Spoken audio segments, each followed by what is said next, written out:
Hey guys, what it is yo girl Cadillac. Yes, I'm Cadillac Dixon. I'm the Draw My Life prison wife.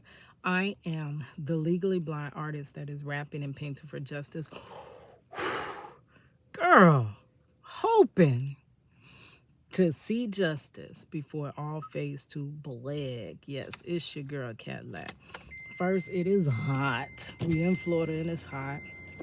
And anytime y'all know when I think about Florida being hot and I realize, oh my gosh, I am hot, I think about my husband who is times hotter in Florida DOC simply because Florida has no AC in prison. I know most people don't give two darns about it, but the thing is that it could be you or your loved one. It is people that are getting sick during these times of year when Florida is having their extreme heats, times in heat. And it is people that's actually, losing their lives because of it. So to get into it today, y'all know I'm packing and moving, and y'all been following me, I guess, on my journey to finding a new apartment, because housing is very difficult. And remember that lack of housing is one of those things that lead to crime, leads to your society, leads to crimes being committed against people. When people ain't got no place to stay, people can't eat, people can't meet their certain needs, they come after whoever they can to get it. That's just, it's basically like a survival mode or survival of the fittest mode.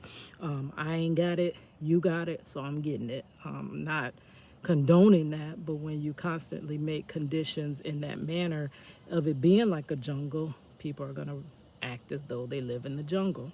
Okay, so today, while I was on my lunch break, I came across this heartbreaking a story, and they never seem to.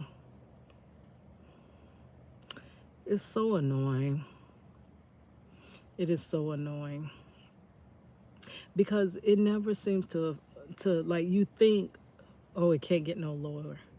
Oh no, they can't get no lower. There's no way to be any lower than that last situation that happened with isms. You know what I'm saying? That's a big part of my channel because my husband was taken away from being the provider in our house simply because of his skin color, by him being black. I do believe if my husband Marcello Jackson was not a black man, Marcello Jackson would be a free man, which is sad, but so I've dedicated, I've been fighting for my husband from the time they took him. They wrongfully arrested him at age 19. They threw him away at age 20. And he's been gone, and I literally got thrown away with him because I've been fighting for his freedom since age 20, me going on 21. That has been the basis of my life, just trying to get my husband free. Like, yeah. And I already know the many comments, girl, you should just move on with your life, this, and that. But that's the reason why this continues to happen over and over and over and over again, because when it does happen, the people are surrounding the person that's wrongfully convicted just move on with their lives and be like, hey, that's another one lost. There's nothing we can do. So just move on with your life, like salvage yourself and let that person go and replace them with somebody else, even though the person is irreplaceable. Replace them with someone else. So, it's kind of masking the problem. But anyways, this is not the purpose. That's telling you the whole purpose of my channel, basically to break the story of my husband being wrongfully convicted, because I know there are humans out there that actually there is some humanity somewhere, and there are people that actually would help, I believe, in this case of my husband, and help break it if, they were to hear it. If they knew this story, I'm sure this story would gain traction, because the media does not narrate like that. The media narrates the bad things about black people. It does not narrate black people being innocent. It doesn't narrate the good things that black people do. It narrates only the bad and highlights the bad. So if I could ever break his story, I believe my husband would be free. And then we could just move on with our lives, but not move on so much that we blindly just sit back as others are being unjustly done. But first, I came across this story, and this is so freaking heartbreaking. I talk all the time about wrongful convictions, and the hardest part in proving a wrongful conviction case, which I need to get back to that. Y'all know when I was doing my lives and drawing and reviewing wrongful conviction cases, because people seem to think they don't happen, or if they happen, it's a freak of nature and they don't happen that often. So the possibilities of your husband being wrongfully convicted are about this much, girl. You're kidding me. You know he had to do something, so to combat that, I said I needed to first start proving that that can happen. Pigs can fly, right? So, why is the color changing on this? What is going on?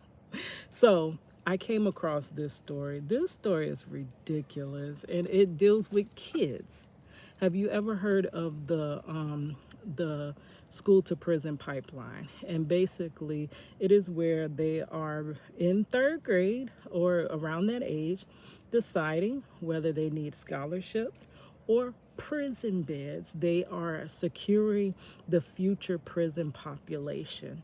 And the reason that they do that is because prison basically is an industry making hand over fist type money off of people such as myself. They're making hand over fist type money off of my husband, being incarcerated already. And then $1 billion new industry that has come off of the communication with your loved ones, the phones, that is $1 billion company off of people being incarcerated, the tablet system, all the ways that they exploit this situation of your loved one being in prison is $1 billion industry. So the more people in prison, the more emails get sent, the more phone calls, overpriced phone calls get paid for, the more video visits that cost a lot of money when visitations were free. But ching, ching, ching, ching, ching. It's all money. And the reason that people don't too much look into, oversee, or care about this industry is because it's made up of the forgotten parts of society. Like basically the people that you're like, well, who cares? They probably shouldn't be doing that, but they shouldn't have did what they did, and it couldn't have been happening to them. This is a story of them taking children and arresting them, and admittedly saying for no reason but for the reason of them being black. Arresting them, giving them records, inducting them into a system. And the sole reason of why they selected that person is because they are black. You got to be kidding me. Like, what's going on with my tablet? Then my hand is jumping around. I'm sorry, because y'all know I got the carpal tunnel. But at least I got the color back. That's different. So I am going to review this video. I know everybody is not a freaking monster out there. There is some humanity out there. And I think it's past time. Humanity needs to start stepping up. If you got some humanity in you, you got to start caring about this. Because like I said, everybody is literally this close to being incarcerated themselves, though we walk around and think we're not, because we think we're above all of those that end up incarcerated. Like, I'm not out there committing crimes. This will never happen to me. No, baby, a wrongful conviction, you are that close. And if you are black, you're even closer to a wrongful conviction. So let's listen to this, and girl, cry with me, because this is way too much. I can't believe. And this is a freaking judge. A freaking judge who we have to uphold. And this further proves that a lot of judges base their cases off of race, not off of law, not off of what's right and wrong, not off of evidence, not off of any of those things that literally a case is supposed to be based on. They're basing it off of skin color. So let's get into it. I'll link how are you guys doing today? the video that I'm reviewing in the description box. Let me know how box. you're doing in the comment section. If you're just eating this channel for the very first time, thank you for tuning in, and please don't make it your last time. So smash the subscribe button and turn your bell. We literally arrested 1,500 black kids to save the human race, you guys. I'm not even joking. I need you guys to... She said that she arrested 1,500 black kids to save the human race. This video because this is so disgusting. As always, I did my research, so you won't have to.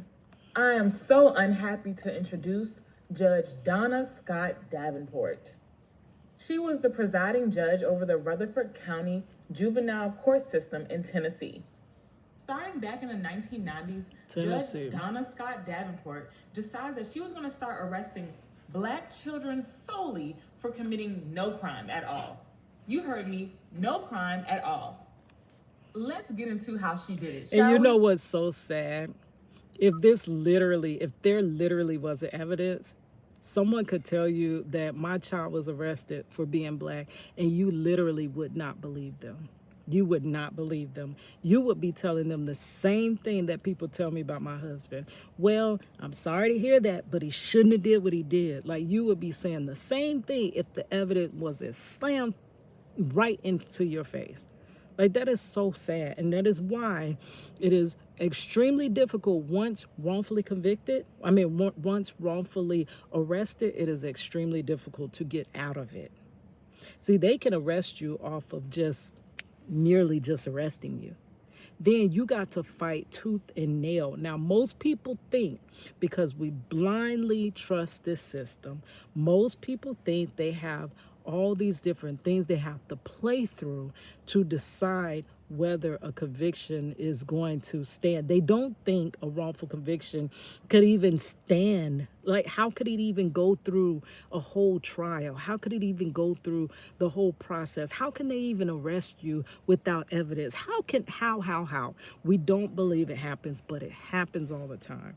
So once arrested, you're supposed to be innocent until proven guilty, but the real whole truth about it is you are guilty.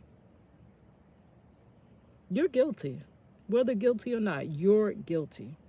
And it's going to be hard as heck to prove that you're innocent, even though there's lack of evidence proving your guilt, or there's evidence at all. You're guilty. It's crazy. I hate this. And then they hide behind that it's just. This is not just. This is not the way you treat people. And then tell their loved ones to get over it. Move on. Back in the 1990s, Judge Davenport came up with the True Threat Policy because she considered the black children in her community to be a true threat that needed to be stopped to save the human race.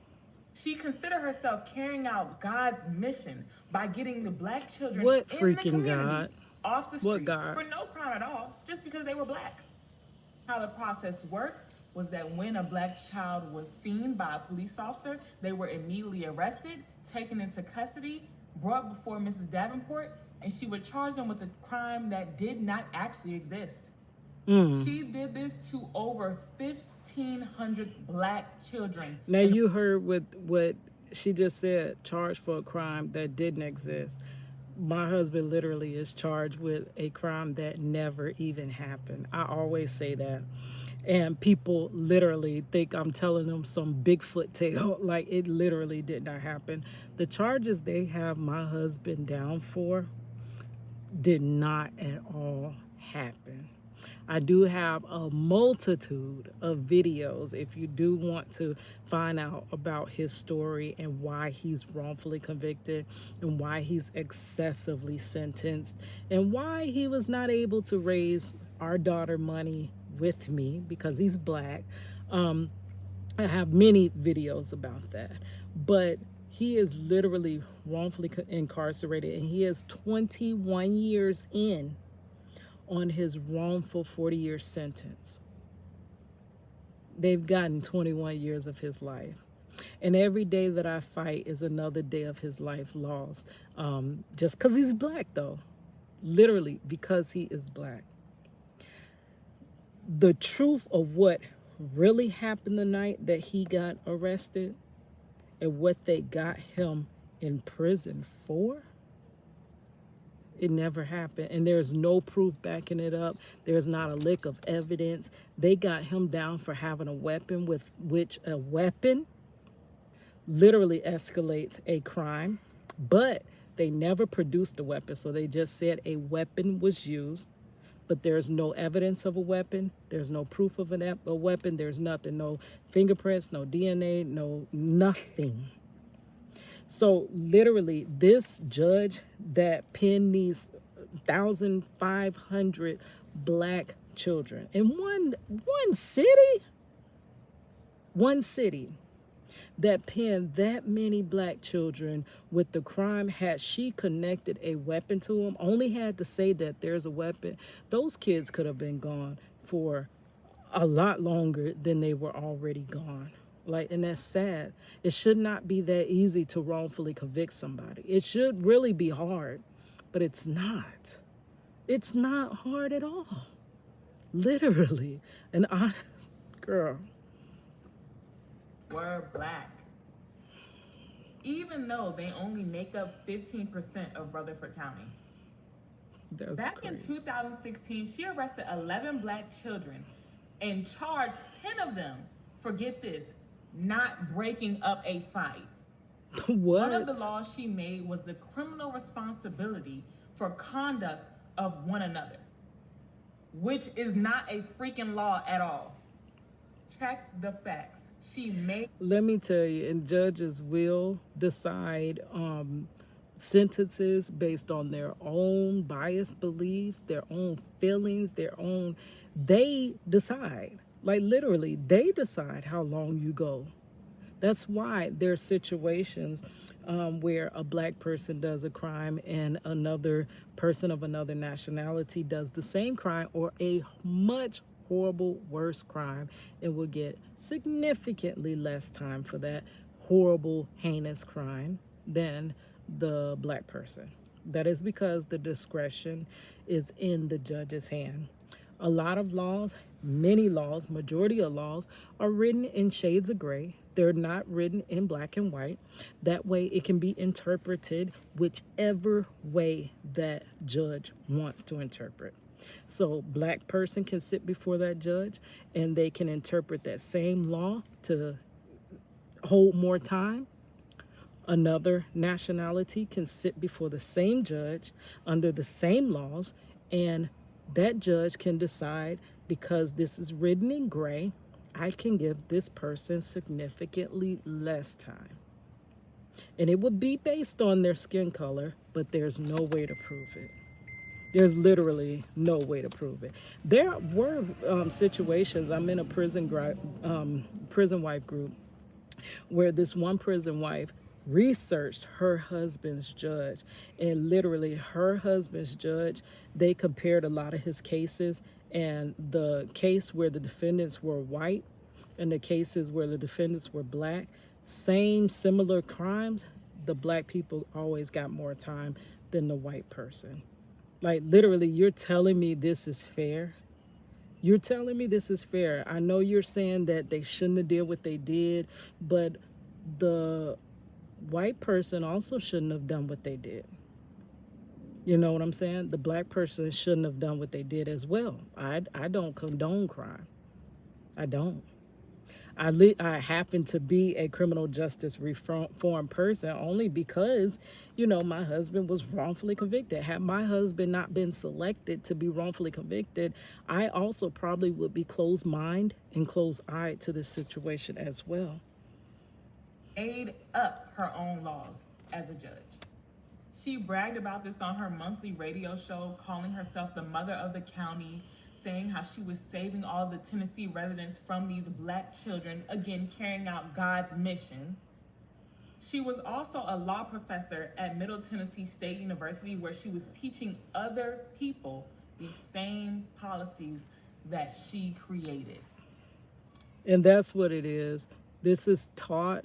This is passed down generation to generation, and it's taught how to, because I literally think all these isms would be behind us if it wasn't re-injected into the freaking society like on a daily basis. If we literally would just let people be people, let people live, you live your life, I live my life.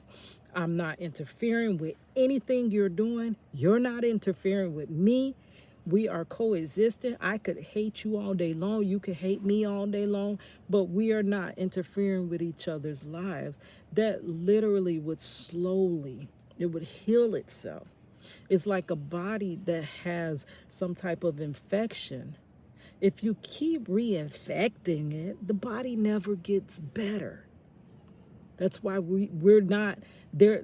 We're not getting better. We're getting better at hiding the isms, hiding the infection, but the infection is not healing and it's not going away.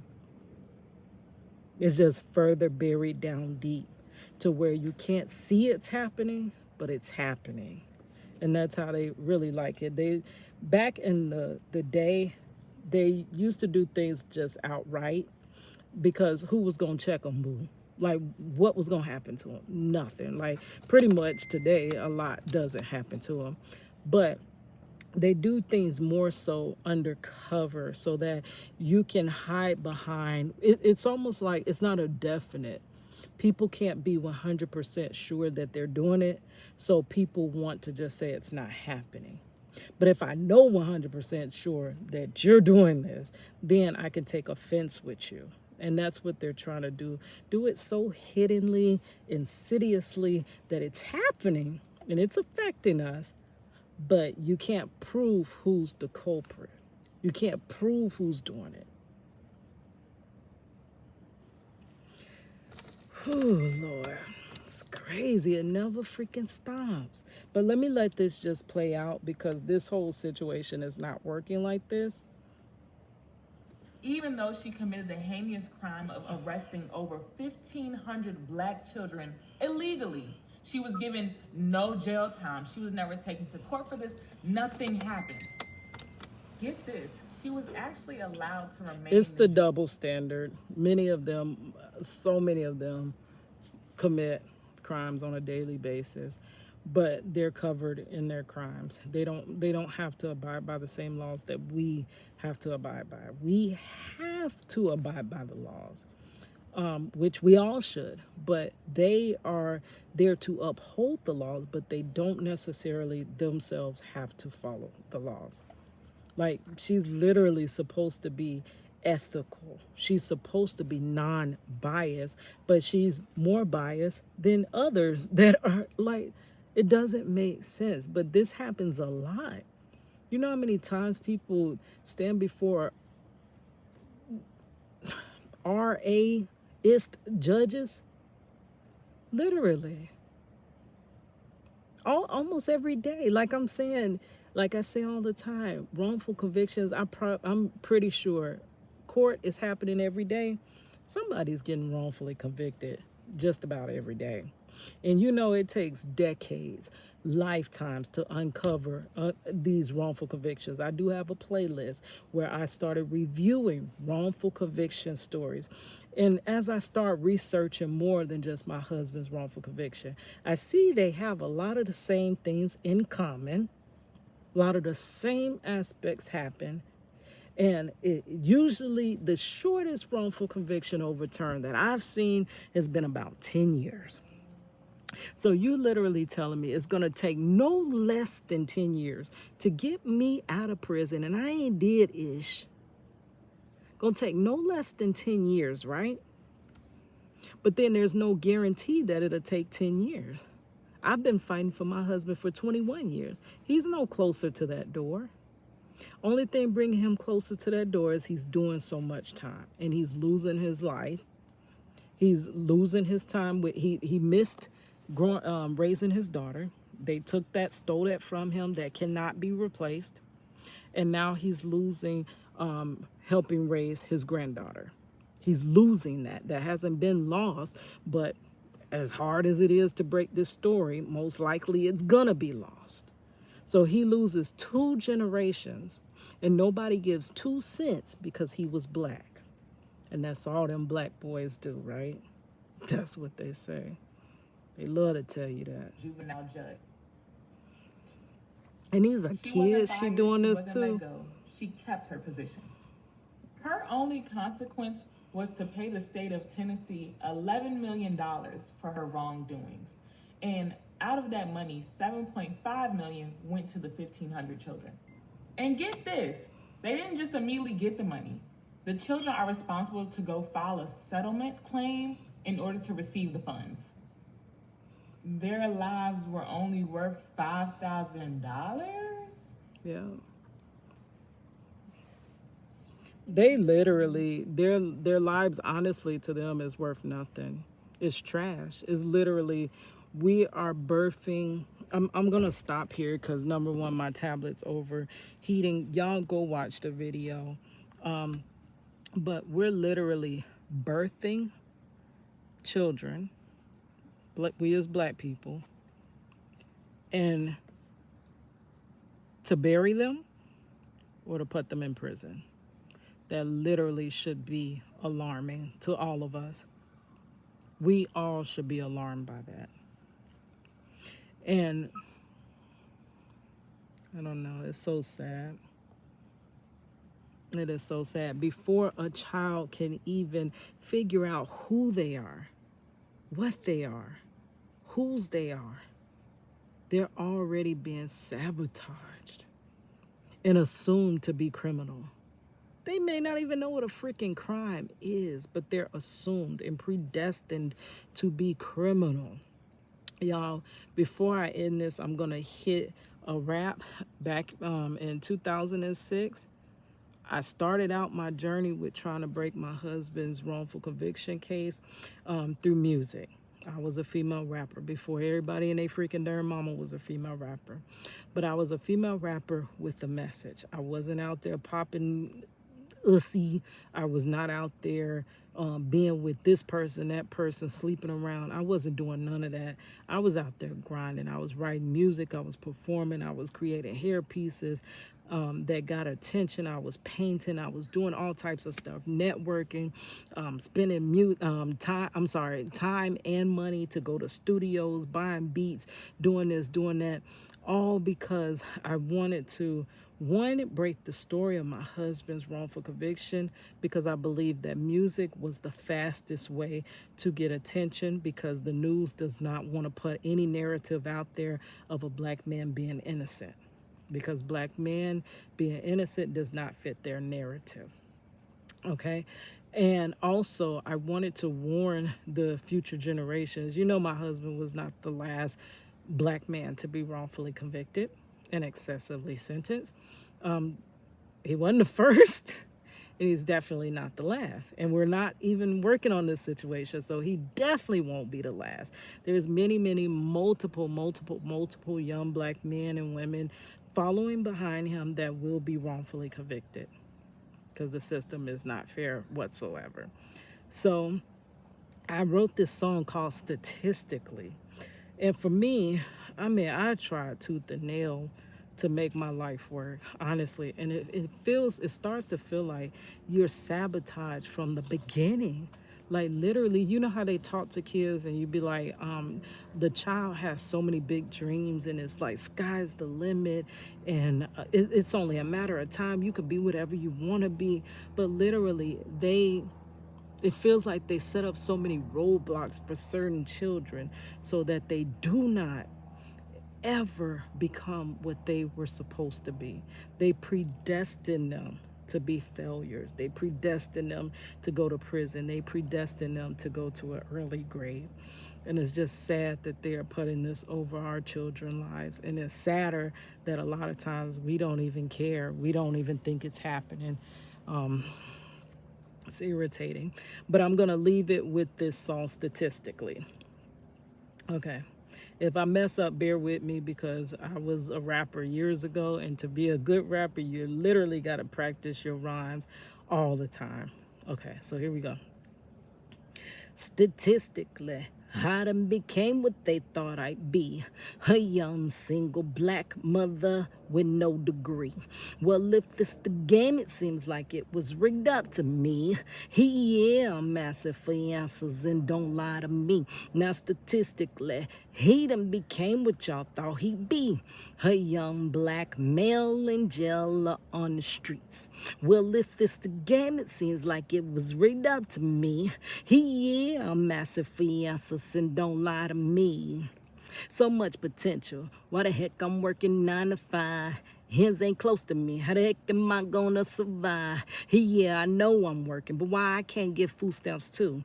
Tamika and Candy get them, and they ain't got no job to go to. Oh, I guess it's because I didn't put the kid down on child support, but he was taking care of his kid to the day they sentenced him in court. Man, I wish I listened, took my hot tail to school, then hot tailed it to college and learned every single golden rule. Instead, I found comfort in a man, they meant me good, and there ain't no commitment. There's too many chickens in the hood. I wish somebody told me, baby girl, you're beautiful. You're smart, intelligent, you could be anything that you want, but it's a little too late to sit and cry over this spilled milk. My problems today is a direct effect of my past and my consequences. Man, I had so much going for myself. Who knew my life would end up this way? Now statistically, I done became what they thought I'd be. A young single black mother with no degree. Well, if this the game, it seems like it was rigged up to me. He a massive fiance and don't lie to me. Now statistically, he done became what y'all thought he'd be. A young black male in jail or on the streets. Well, if this the game, it seems like it was rigged up to me. He a massive fiance and don't lie to me. Now from the get-go, they told him that he wouldn't be none. He wouldn't amount to none. Look at him now. He exactly what they told him. Like they predestined him to be statistically the epitome of these gutter grimy streets. He wears his pants down to the floor, 'cause that's all he know. Ain't like his father was there to tell or maybe show him. Now he's a player, pimp, a gangster, and everything in between. But can you really actually blame him? The streets done chased off his dream. See, the streets is his reality show, and he's the star. He gets the money, the bling, the women, the fancy cars. But somebody please tell him the ending, 'cause I don't think he knows the ground of jail for 20. That's how it goes. See, when a baby is born, his mind is just like clay. You got to tell him that, baby, it'll be okay. You got to tell him that he is a king and women's queens. You got to tell him to never give up on his dreams. Now, statistically, I done became what they thought I'd be. A young single black mother with no degree. Well, if this the game, it seems like it was rigged up to me. Yeah, massive fiance and don't lie to me. Now statistically, he done became what y'all thought he'd be. A young black male in jail on the streets. Well, if it's the game, it seems like it was rigged up to me. Yeah, massive fiance and don't lie to me. Yeah, here's your girl Cadillac. Y'all, sorry for the little slip-ups, but girl, I don't practice no more.